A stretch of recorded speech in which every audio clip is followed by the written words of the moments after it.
This pandemic has certainly thrust parents into a much more critical role in their kids' education, which has been especially tough for working parents. Tonight, WCPO 9 News reporter PAOLA SURO breaks down how some parents are navigating this uncharted territory. A teacher, a working mother of two, and a school bus driver, all getting ready for students to go back to school. So how are they preparing and what are their perspectives? 6:30 a.m. the alarm clock goes off and Elizabeth Callan's duties as a mother of two boys begin. Ready? Whoosh. After driving her 4- and 6-year-old to school, her other full-time job as Hamilton County Court of Common Pleas judge gets underway. But COVID-19 now forces this usual routine to look different. I'm actively working out how that is going to look for me with my work. To juggle work and her kids' hybrid model, which puts them at school 2 days of the week and 3 days virtual, she's relying on the pod method, where 3 moms, including Callan, will take turns to help with the children. Consistency is key. So as long as we have a good schedule and know what's coming up on which day, you know, moms can manage. So we'll figure it out. For some families, the alarm clock means the bus is around the corner. The drivers are of the age group where more of the serious side effects can make it complicated. Then, you know, there's such a shortage of bus drivers. Greg Huffman is in the driver's seat of this bus, making sure he's missing it twice a day after transporting up to 60 students. He says social distancing here is not an option. Not without incurring all kinds of costs and, you know, rubbing double routes to get the kids there. He says his concerns now are not as high as they were before his district began classes, but come winter time, that might change. When the cold weather hits and these cold, chilly mornings, they're going to have to drive with the windows closed. You're not going to have the circulation and ventilation to remove all those extra parts per million. It's going to be easier to transmit the virus. Then comes school time. At LaSalle, which is keeping the in-person model, students will take health assessments each morning and have random temperature checks. They'll be wearing masks. There's hand sanitizer everywhere you look. So physically, things are different, certainly. We did want to do our best to keep the academics the same. Science teacher Jamie Moore says the school also hired extra substitute teachers and that some classes, which can have up to 23 students, are now smaller too. As I realized in the spring, being online took away my favorite part of teaching, which is my relationship and interaction with the kids. So I'm so happy and excited that everyone's going to be back in the building, and I'm so thankful that we're able to do it safely. Safety, from teacher to driver to moms. That was the common denominator for all. Whatever keeps them safe and whatever keeps them on track is what's most important. PAOLA SURO, WCPO 9 News. Still ahead, taking a closer look at pod learning, gaining popularity during this pandemic. The local nonprofit now utilizing this method for its students. Welcome back to Safely Back to School, where we go from here. We have our panel of superintendents tonight talking about how our schools are doing. Let's talk about our teachers at this point. And I think I'd like to start with you now, Mr. Smith. What is the feedback you're getting from teachers? Well, I think that's a very interesting question. I've been setting up these roundtable conversations with all staff, not just teachers, to get some compelling feedback from them.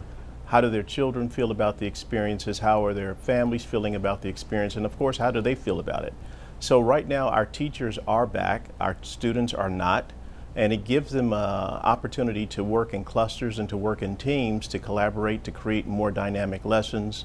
And so far, it's working. The feedback is pretty positive.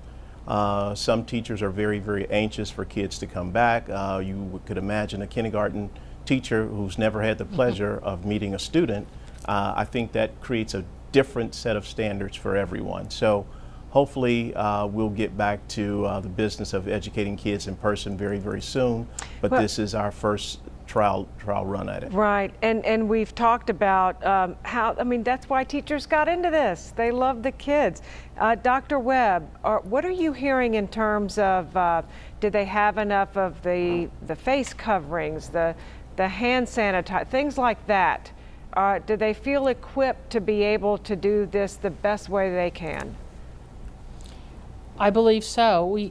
I started working with my teachers and my support staff in early June to get their needs and wants straightened out, what would be best for children. So we have hand sanitizer. My facilities manager has the stations around the buildings. We've worked out how to take care of all their needs, but it's an ongoing, ever-evolving thing, and we are blessed to be able to move when things don't work out for us. All right, let me ask you, Mr. Garrison, if I might. Do you have? I don't know if you want to give me a number. Give maybe a percentage of teachers that said, "I just don't feel comfortable." You know, maybe they are at higher risk, or just have a greater fear level and just didn't feel comfortable coming back. We have had some of that. I think we've had, if I was going to give you a percentage, I would say definitely less than a tenth of a percent of our faculty that said that they're not very comfortable coming back. This is our third day of school, and I've been able to visit just about every teacher's classroom throughout our district.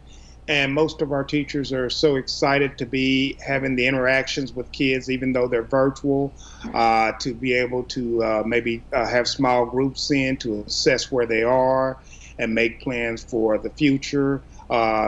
Also, like Mr. Superintendent Smith, they've been doing a lot of collaborating and planning, and then when we do get our kids back in person, they're ready to be totally prepared. So I see a mixed bag. A lot of folks are just excited to be back, can't wait to get our students back full time. But there is a small group there, and rightly so. A tenth of 1% is small, so that's positive news. I want to go now to the future of classrooms, what they're going to look like. WCPO 9 News reporter PAOLA SURO talks about this, the pod learning gaining popularity, and breaks down this solution for families choosing remote education.